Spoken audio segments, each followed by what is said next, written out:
پاکستان نے قطر کے پاؤں پکڑ لیے، قطر کے پاؤں پکڑے کہ خدا کے لیے یہ جنگ بند کروائیں، کسی بھی طرح جنگ بند کروائیں، کیونکہ مکھیوں کی طرح ہمارے فوجی یعنی پاکستان کے فوجی جو ہے وہ مارے جا رہے ہیں۔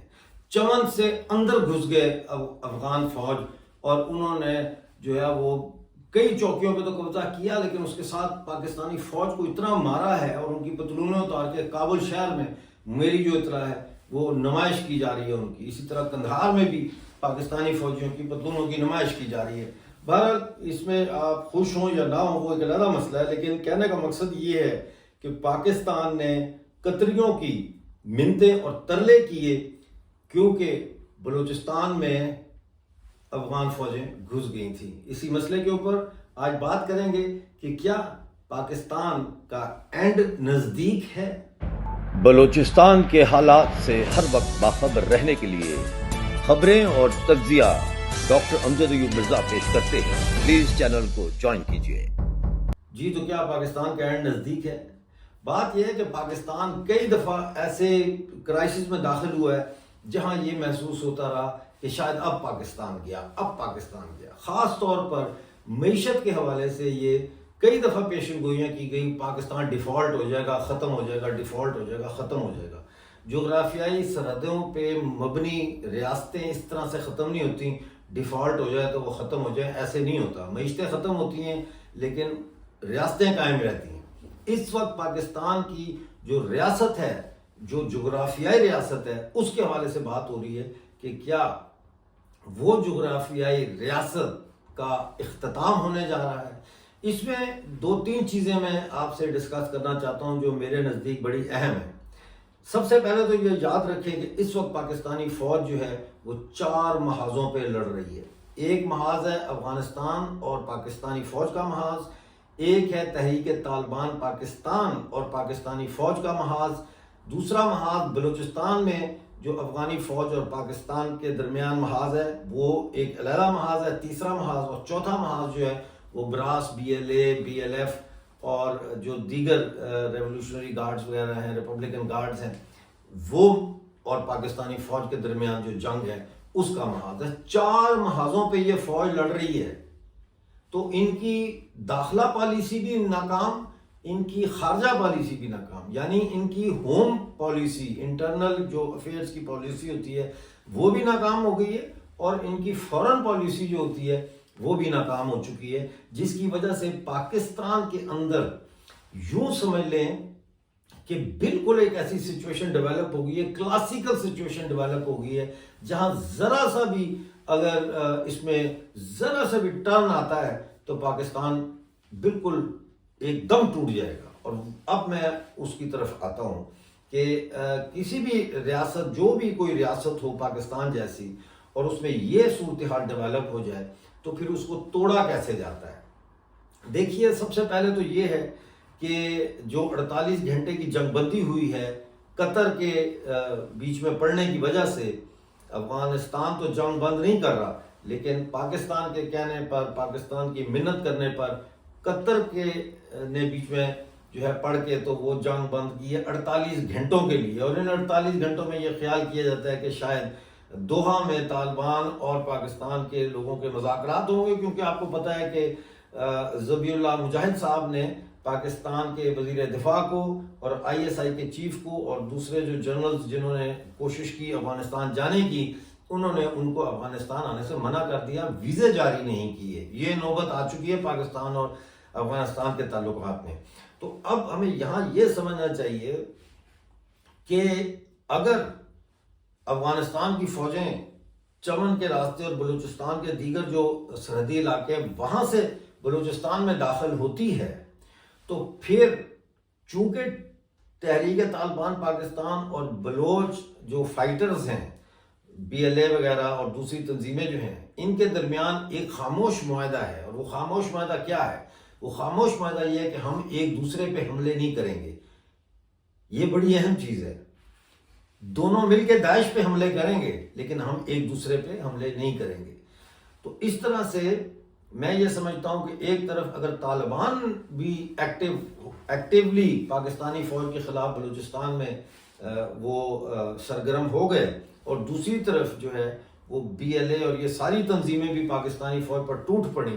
تو پھر بلوچستان جو ہے اس کو آزاد ہونے میں کوئی دقت نہیں پیش آئے گی. اس کے باوجود کہ بلوچستان کی جو سول سوسائٹی کی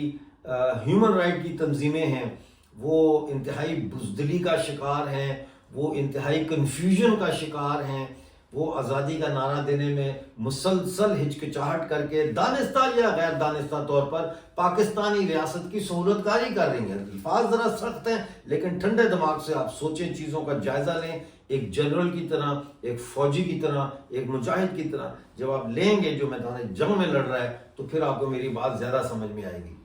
اب مسئلہ یہ ہے کہ اسی طرح سے اگر خیبر پختونخوا میں جو ہے وہ فوج داخل ہو جاتی ہے، قبائلی علاقوں سے ہوتے ہوئے آگے آ جاتی ہے، یہ وزیرستان کا پورا علاقہ آزاد ہو جاتا ہے اور افغان فوجیں وہاں پہنچ جاتی ہیں، اور دوسری طرف تحریک طالبان پاکستان جو ہے وہ پاکستانی فوج پہ جس طرح ٹوٹ پڑا ہے وہ بھی جاری رہتا ہے، تو پھر دونوں طرف سے پاکستانی فوج جو ہے وہ پھنس جائے گی، وہ کچلی جائے گی اور ان کے پاس بھاگنے کا کوئی راستہ نہیں ہوگا سوائے اس کے کہ وہ ہتھیار ڈال دیں. اس میں ایک اور فرق ہے خیبر پختونخوا میں اور بلوچستان میں، اور وہ فرق یہ ہے کہ خیبر پختونخوا میں پشتونستان کے حق میں جو رائے عامہ ہے وہ بلوچستان سے میرے خیال کے مطابق زیادہ ہموار ہے. خیبر پختونخوا کے اندر پشتون تحفظ موومنٹ کی جو تحریک ہے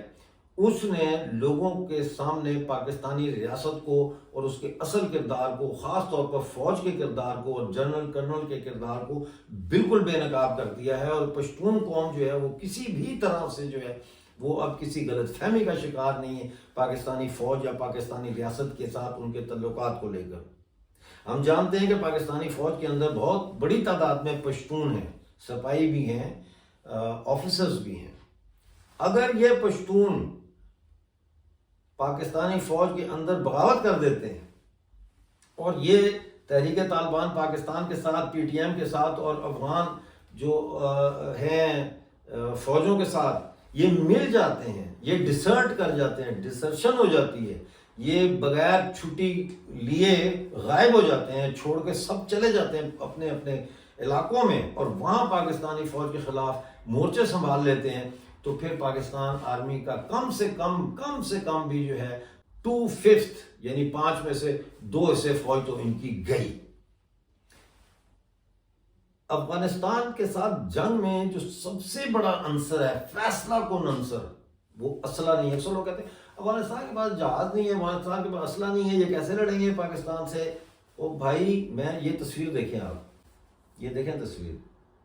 اب اس تصویر کے اندر آپ دیکھ سکتے ہیں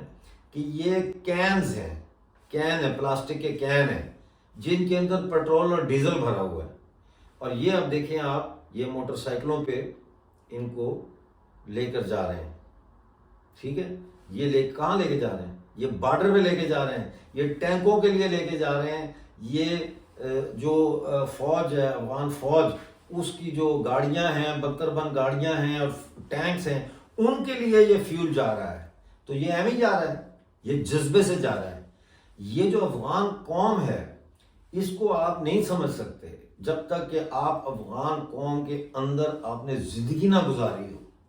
یہ طالبان ہوں یا کمیونسٹ ہوں، جب افغانستان کے اوپر کو حملہ کرتا ہے تو پھر پوری افغان قوم اس حملے کا مقابلہ کرنے کے لیے جو ہے وہ اکٹھی ہو جاتی ہے، پھر وہ اب بورڈ اکٹھے ہو جاتے ہیں. تو اگر تو اس طریقے سے یہ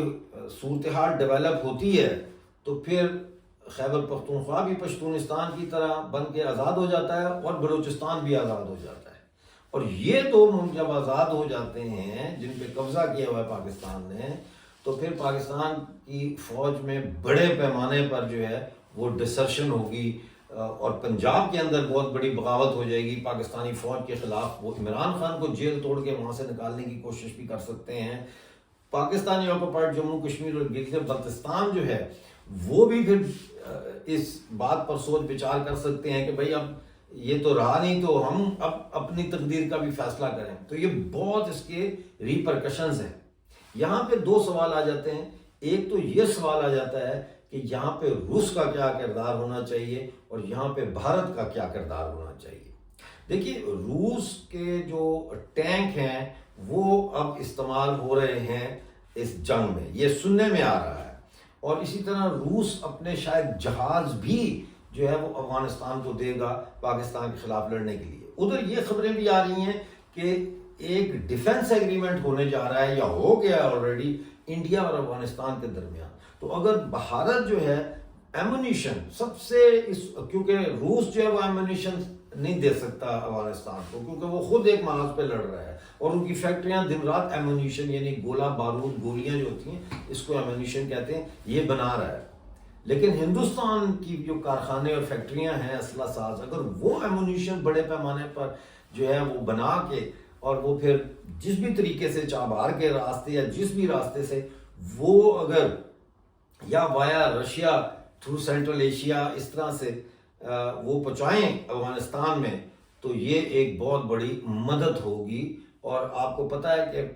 پاکستان کے قیام کا سب سے زیادہ نقصان اگر کسی نے اٹھایا ہے تو وہ ہندوستان ہے، یعنی بھارت اور افغانستان ہے۔ ان دو ملکوں نے سب سے زیادہ نقصان پہنچایا ہے۔ اور آپ کو ایک اور بات بتاؤں، پاکستان بنایا ہی اس مقصد کے لیے گیا تھا۔ انگریزوں نے ہندوستان کے شمالی علاقہ جات میں یہ مصنوعی اور جعلی ریاست بنائی ہی اس لیے تھی کہ افغانستان میں امن اور سکون قائم نہ ہونے دیا جائے، کیونکہ انگریزوں کی بے شمار جنگوں کے بعد بھی انگریز ہندوستان پہ تو قبضہ کر سکا لیکن افغانستان پہ قبضہ نہیں کر سکا۔ لہٰذا یہ ایک بیچ میں ہندوستان اور افغانستان کے بیچ میں ایک ریاست بنائی گئی کہ ٹھیک ہے یہ کانٹے کی طرح چبھتی رہے گی افغانستان کو اور زخم کرتی رہے گی اور افغانستان کے اندر جو ہے تباہی اور بربادی لائے گی۔ اور یہی کام ہندوستان میں بھی ہوگا۔ ہندوستان میں یہ کام آپ کے سامنے کشمیر کے سو کال ڈام نے آج جہاد کے نام پہ کیا جاتا رہا، جس میں ہزاروں کی تعداد میں نوجوانوں کو بھارتی فوج سے انہوں نے مروایا، بندوق پکڑا کے بارڈر کراس کر دیا، جاؤ جہاد ہے۔ وہ گئے، وہاں آگے فوج بیٹھی تھی، انہوں نے ان کو مارا۔ اور پھر ایک بہت بڑی بات جو میری بات ہوئی ہے جہادیوں سے جو کشمیر گئے تھے لڑنے کے لیے، وہ مجھے بتاتے کہ ڈاکٹر صاحب وہاں پہ جب ہم پہنچے ہیں تو ہمیں وہاں کے کشمیریوں نے یہ بتایا ہے کہ پاکستان نے ہم لوگوں کو یہ کہا ہے کہ پاکستان کی فوج تیار بیٹھی ہے، بس آپ بغاوت کریں تو فوج پہنچ جائے گی سری نگر۔ وہ کہتے ہیں ہم وہاں لڑتے رہے بھارتی فوج کے ساتھ اور فائرنگ بھی کرتے رہے، سارا کچھ کرتے رہے، اور پاکستانی فوج جو ہے وہ پچھلے 30 سالوں میں پاکستانی فوج تو نہیں آئی، جس کی وجہ سے اب وادی کے اندر لوگ پاکستان کے سخت خلاف ہیں۔ پاکستان کے لوگوں کی آنکھیں کھلنا شروع ہو گئی نا۔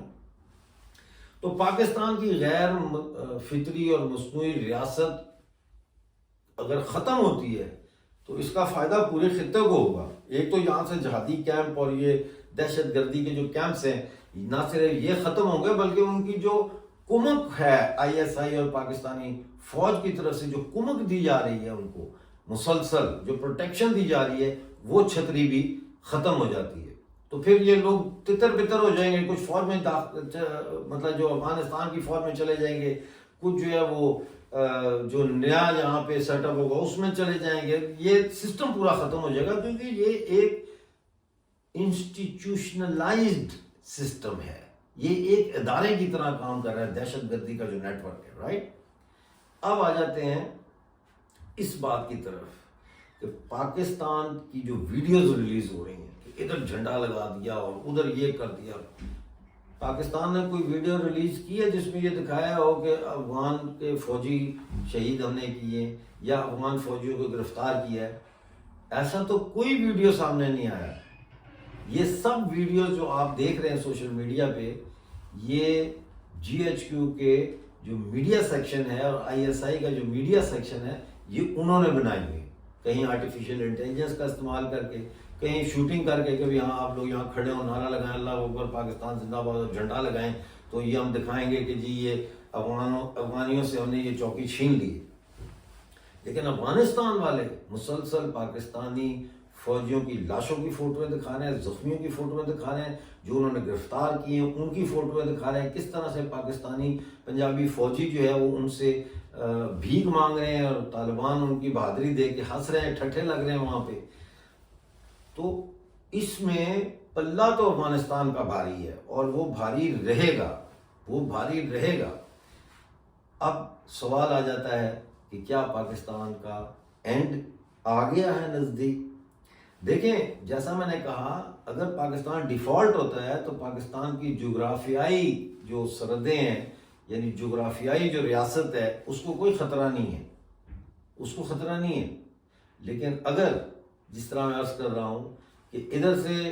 افغانستان BLA طالبان، تحریک طالبان پاکستان والے بلوچستان میں ایک ہو جائیں اور محاذ کھل جائے پورے پاکستانی فوج کے خلاف وہاں پہ، اور اسی طرح خیبر پختونخوا میں PTM والے اور